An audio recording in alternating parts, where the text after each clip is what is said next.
Hello, beautiful people. This is Laura Poirot here. The sun is so good in Aussie town, and I'm just enjoying my life, relaxing, and it's a wonderful day here. So many blessings to you all. This post is an interesting one. It's been one that I've known for a long time, but I possibly feel that it's more appropriate to discuss now. It's been a long time connecting dots and doing research or reading others' research, especially because I'm not, an expert in everything. I'm not really an expert in anything at all. I just go with facts and be objective with what I find. So, it's not to sway a bias or to, skew a certain belief, because to be honest, I don't know if many of you know this, but when I first did my first video on YouTube, I was completely pro-monarchy. I've been brought up pro-monarchy. I'm a Commonwealth citizen, I believe solely in the Queen and royalty, because they were our values. That values in Australia, they are a part of our identity, a part of our history. We don't have a long history, and our history is really solely made up from British colonisation. That's how deeply rooted our identity is with royalty. So you can only imagine, I don't know if you can, to be honest. I don't know if especially Americans can understand this betrayal. Canadians would, British would, but Americans, I don't think you can understand this. It is a deep betrayal. You would think you could maybe liken it to finding a betrayal in your constitution or in your government, which actually this article's a part of and related to. So you might find this, this post anyway, find this interesting. So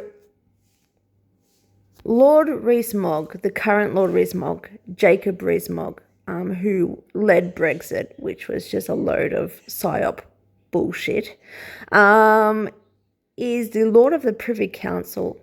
And once you do research on the Privy Council connected to Chatham House and Council of Foreign Affairs in America and all of their branches, every country has a branch, and that branch runs each and every government in each and every nation. Once you start going down that rabbit hole, it's pretty clear how your elections are won and that everything's controlled. But I can prove this here with a little bit of a Soros clip, George Soros. Anyway, Jacob Rees-Mogg is a Lord of the Privy Council. The Privy Council is, the strong affiliation with Parliament and with the monarchy. Privy Council is the monarchy in Britain.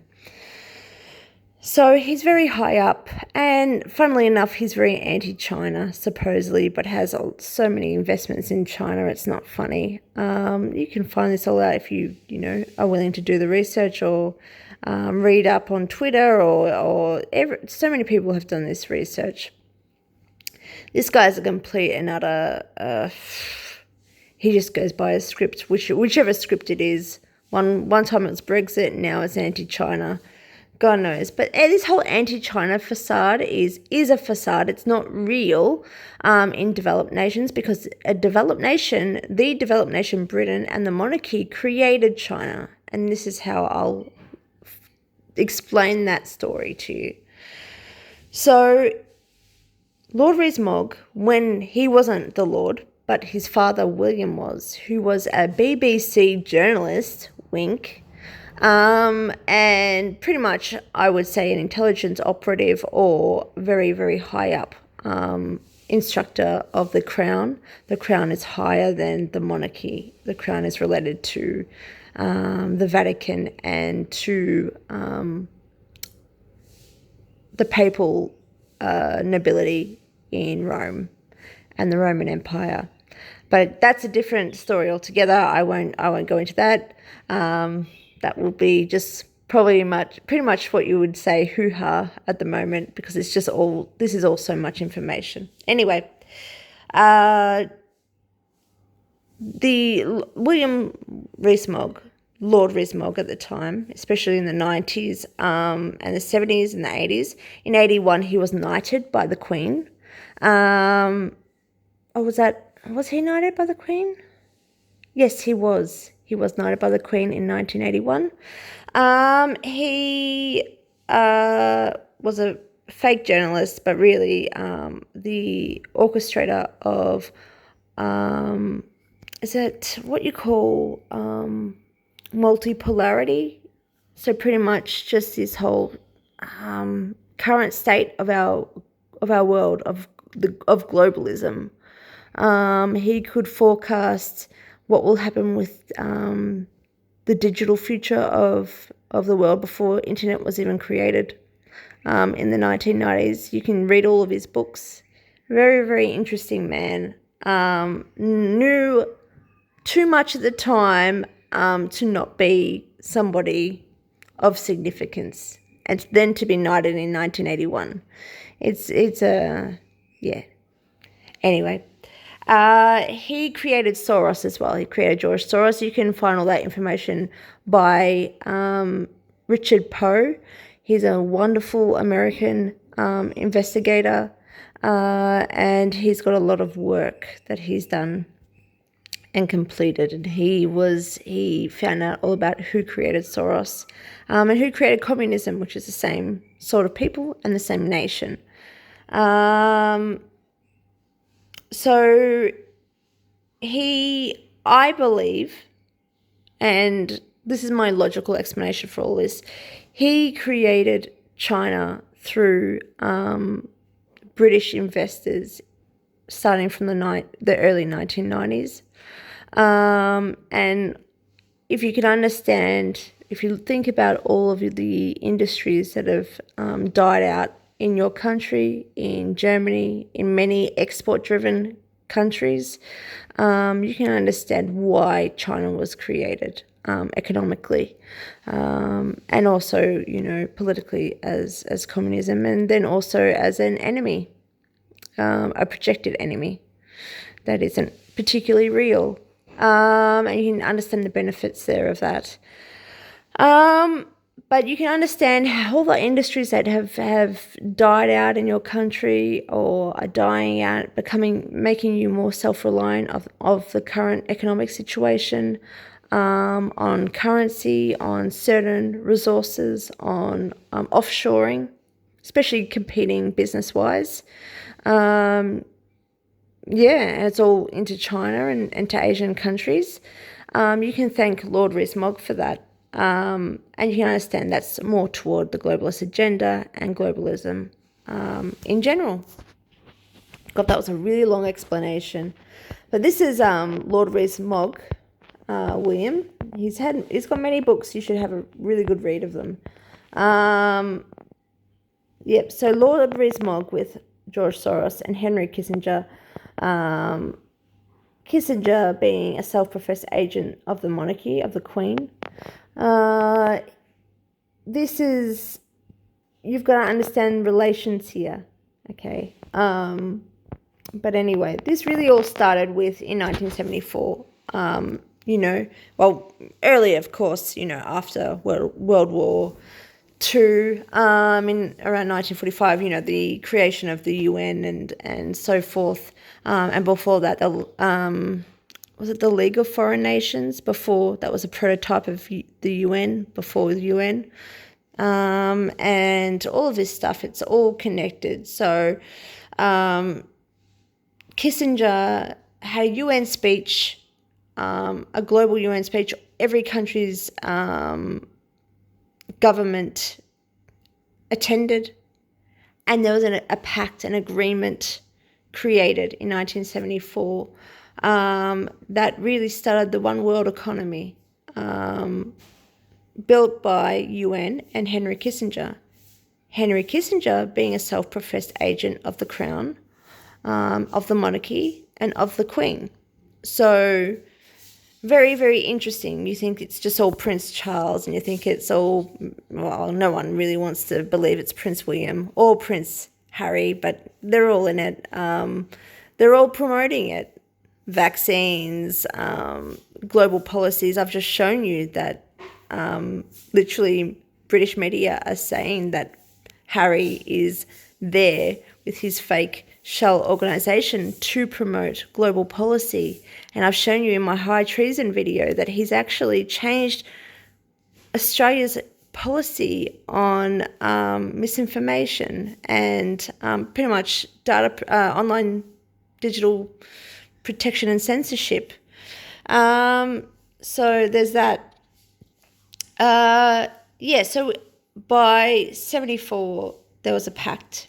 1902. Sorry, that was when I was thinking about the whole eugenics thing.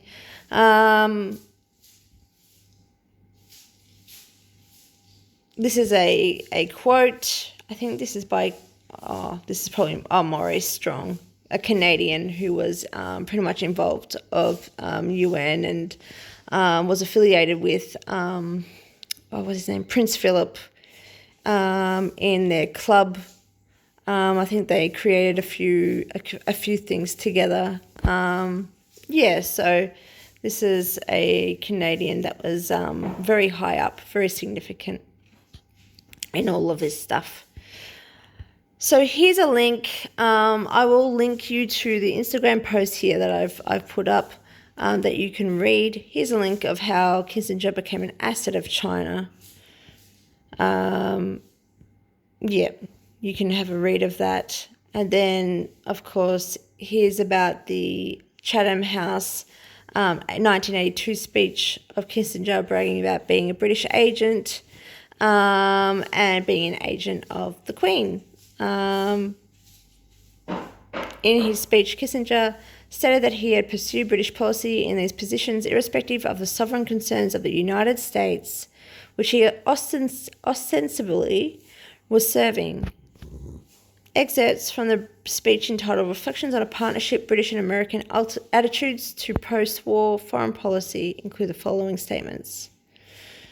The British were so matter-of-factly helpful that they became participant in internal American deliberations to a degree probably never practiced between sovereign nations. And you can go on, it will go on there. There's a link just up here for you to have a read. There's also a publication from LaRouche. This is in, I think, 1995. This September 22nd, 1995, all about the confessions of Kissinger. So there's a link there as well. So you can establish these relations and understand the history of how we got to where we are now. No WEF, okay? This is these are the players. The present and the future of the United States of America is in complete subordination of the British. You might need to ask yourself, how can that be? And then why would I ever question their princes or their dukes' IPP status and American protections? Here is Soros telling you that this is just a game of chess for them. This is just already in the line. This is already played out, already strategized, already executed. Have a listen. The dollar will remain the main international currency, but its use will decline. So I think that a world of bilateral relations is less desirable than a continuation of a multilateral system. But the system we have now has actually broken down, only we haven't quite recognized it. And so you need to create a new one. And this is the time to do it. In the United States, how worried are you about the budget deficit and maybe about the possibility of inflation? Well, certainly a decline in the value of the dollar is necessary in order to compensate for the fact that the U.S. economy will remain rather weak, will be a drag on the global economy. China will emerge as the motor replacing the U.S. consumer. And of course, it's a smaller motor because the Chinese economy is much smaller. So the world economy will have less of a motor. So it will move forward slower than it has in the last 25 years. But China will be the engine driving it forward, and the U.S. will be actually a drag that's being pulled along through a gradual decline in the value of the dollar. So this whole story, bear in mind the interviewer, that Canadian woman, oh God, terrible. She is just terrible. Anyway, the whole story of Trump controlling the state of America, defending America against China, it's ludicrous. Sorry, that's Hastings having a go at the neighbours. Just crazy stuff. This is a guy literally telling you what's about to happen, what is happening. They control China, they control America, they control every country. He's just telling you this. He's literally telling you this. If you really listen and you absorb it and you can accept it, this is what he's saying to you. This is pure fact. He's saying it as a matter of fact, very objectively, what is taking place and what will take place. And what are the plans that are now being executed. They're not just like dreams. They're not just, a possibility. They are what is occurring. And what about the American concern that aiding and abetting this move away from the dollar as the world's reserve currency ultimately means a weakening of the U.S. economy? No, I think that is. We did have great benefits from it, but we've abused it, and I don't think we can continue abusing it anyhow. So it is not necessarily in our interest to have the dollar as the sole world currency, because as the world economy grows, it needs additional currency. And if the dollar is that additional currency, it means that the U.S. has to have a chronic current account deficit, and that is not appropriate.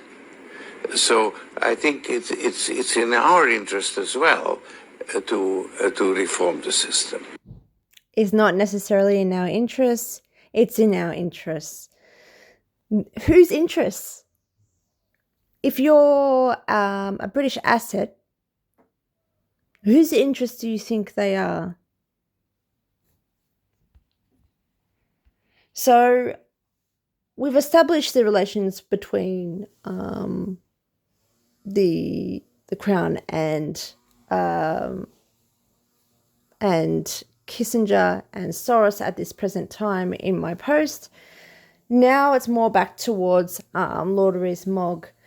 I've put in here a thread by Richard Poe. I really have liked his stuff for a long time. When I first had questions about all of this, I found him and his research, and it really fascinated me. And Rees-Mogg was a very fascinating character in this. So if you follow this here, he talks about quotes of Rees-Mogg. It was in 1993.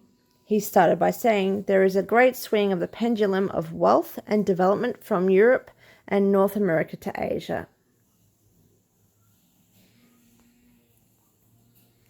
The largest individual providers of capital for the new Chinese development will be those who have always held their funds offshore," so the City of London, who have created these tax havens. There are documentaries about that on YouTube, I think, or BitChute, I'm not sure, but I've seen them. You can easily see them. They're easily accessible. in regimes where they are subject to little or no control and pay little or no tax. And as Richard says, that means dark money, non-traceable.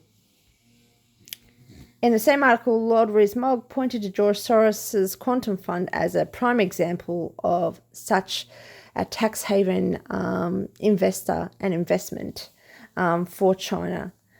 So, and the Chinese development to make China what it is today, to then force offshoring of all of our industries into China.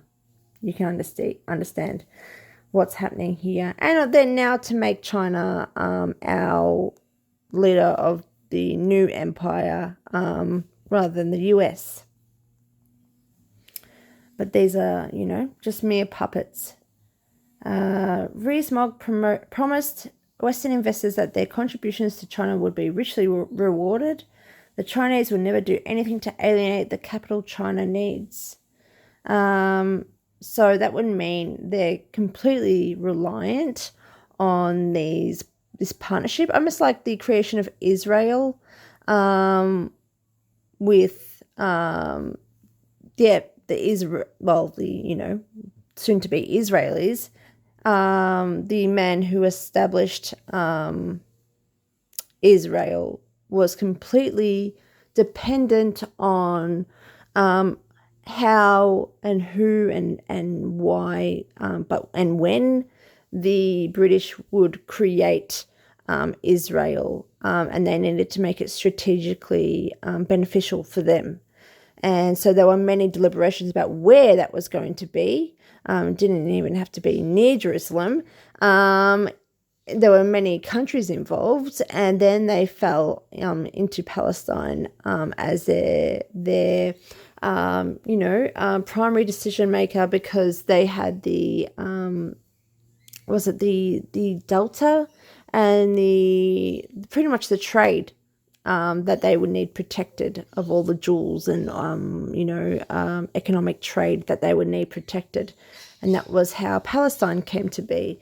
So you can see here, this is the same thing that's happening, that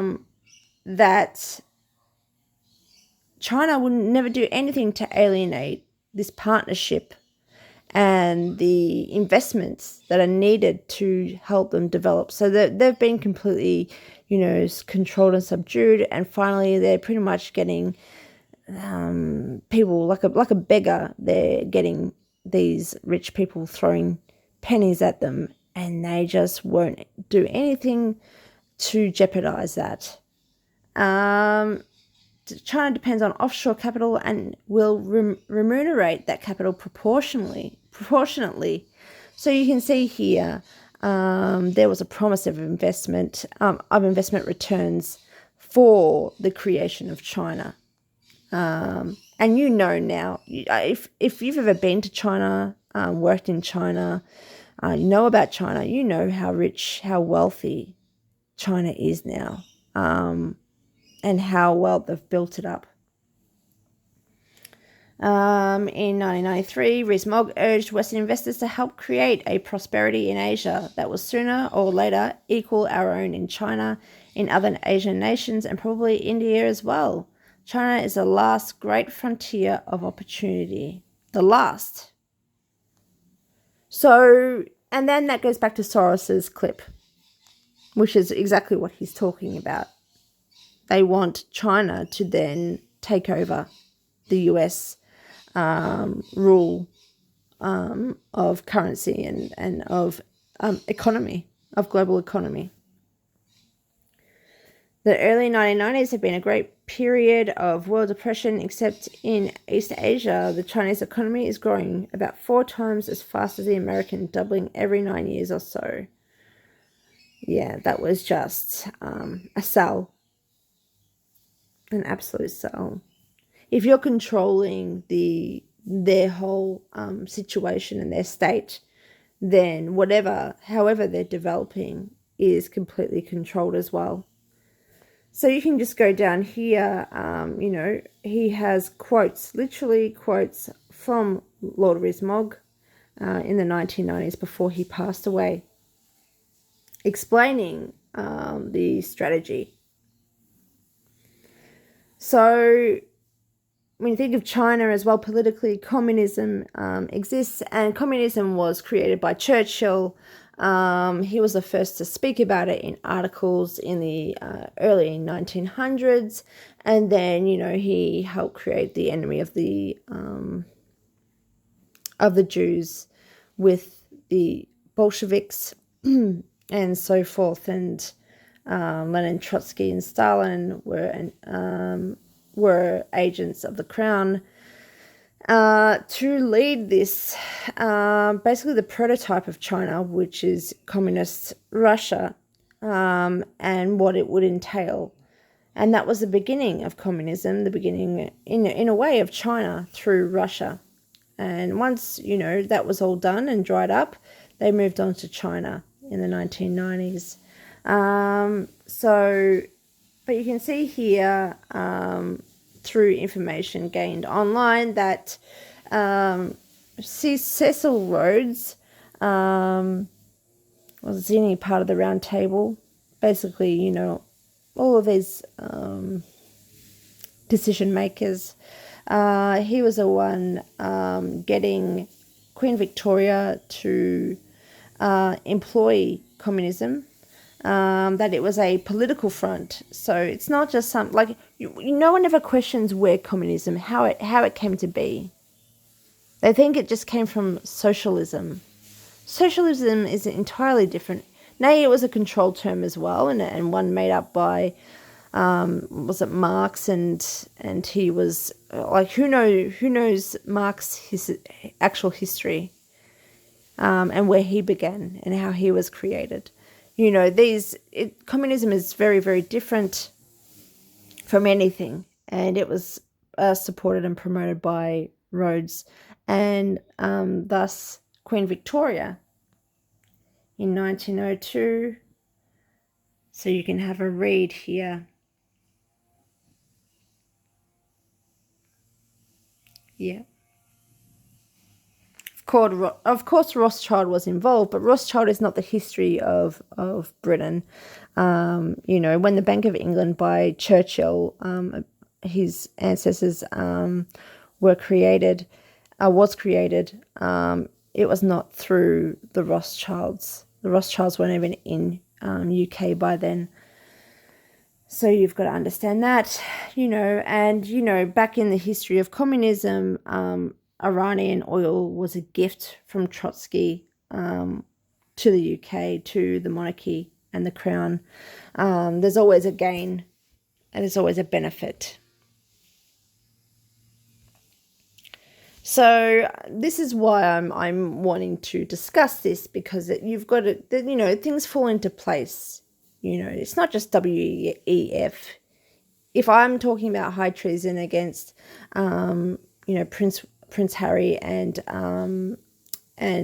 WEF backed companies and organizations, and the king knows this and has allowed this and is now talking about them changing global policies in articles, which is like foreign interference, breaches of national security, like serious, not just serious ramifications. This is more than, a school shooting or so forth. That is like just piddle compared to this sort of stuff. This is so serious.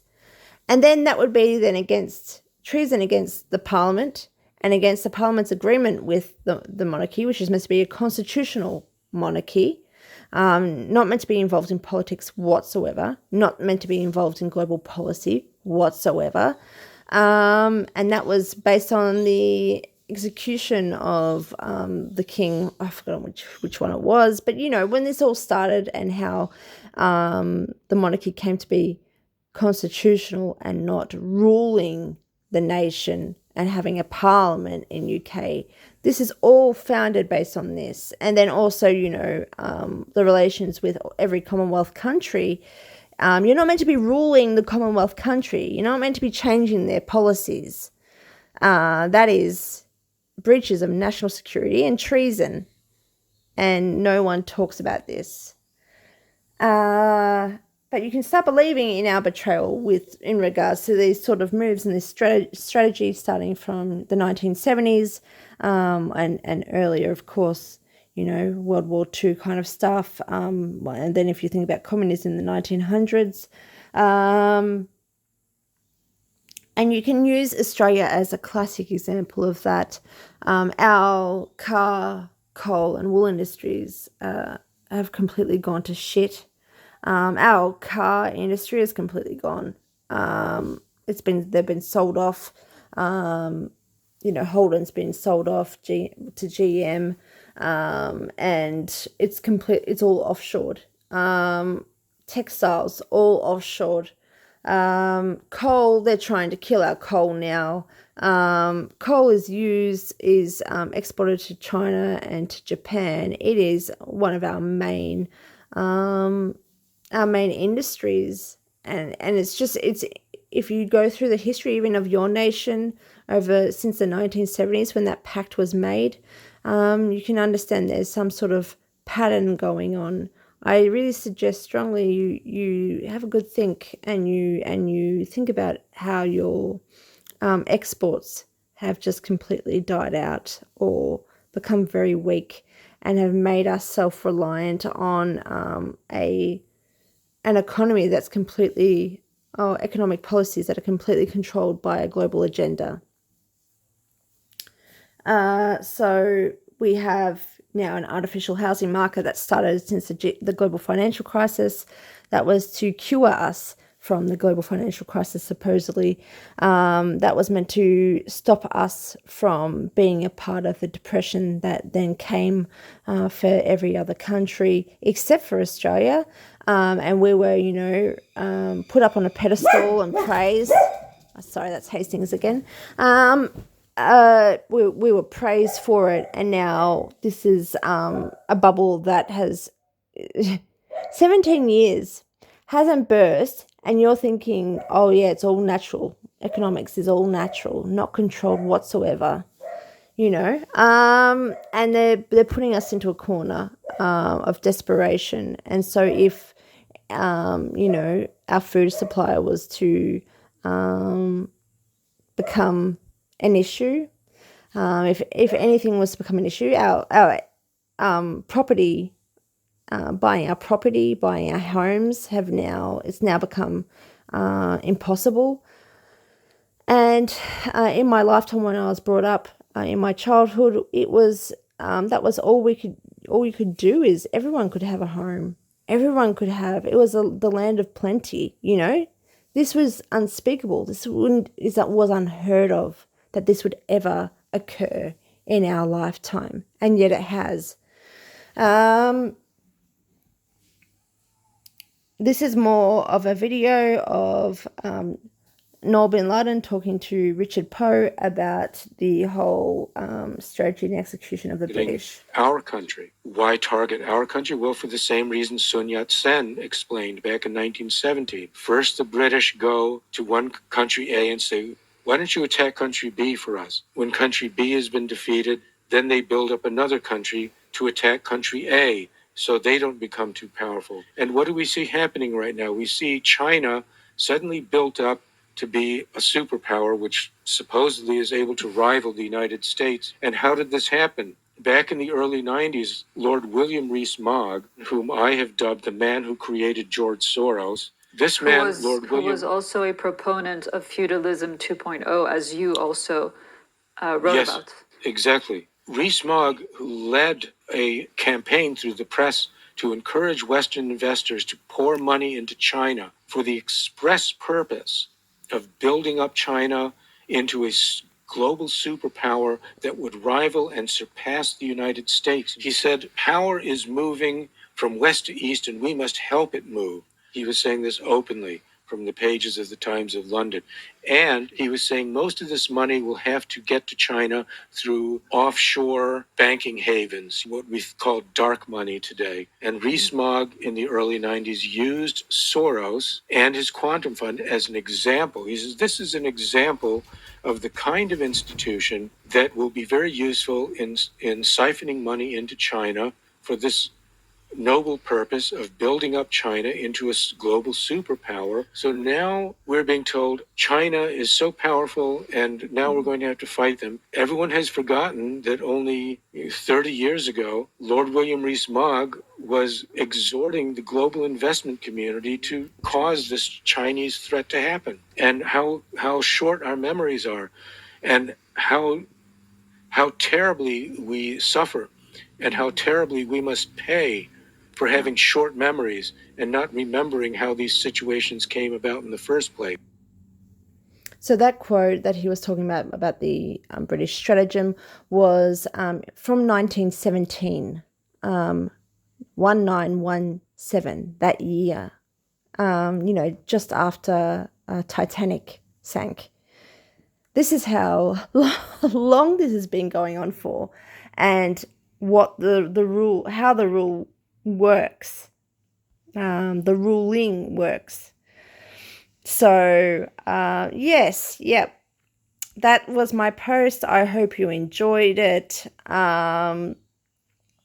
It's important stuff and things you can have a think about, and this is just my opinion only based on the research and the things that I've found, and the things that have come together and culminated and come up with, some answers for what the hell is going on, and why these things are occurring. Like why Archwell, a US shell charity organization, funded a WEF-backed